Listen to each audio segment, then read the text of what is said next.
Guys welcome back to my channel new blog. তো আমার নতুন একটা ব্লগ নিয়ে আসলাম।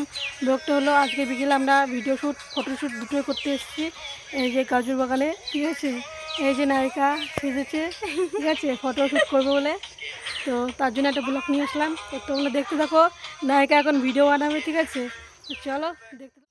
নায়িকা ভিডিও শ্যুট করছে এখন ওর নিজের ফোনে। তোমরা দেখো এই যে ফুল লুক ওর, যে ভিডিও বানাচ্ছে এখন সে, দেখতেই পাচ্ছ। আর কোথাও জায়গা পাইনি আমরা, কলা বাগান গাজর বাগানে এসেছি ভিডিও শ্যুট করতে, ফটো শ্যুট করতে।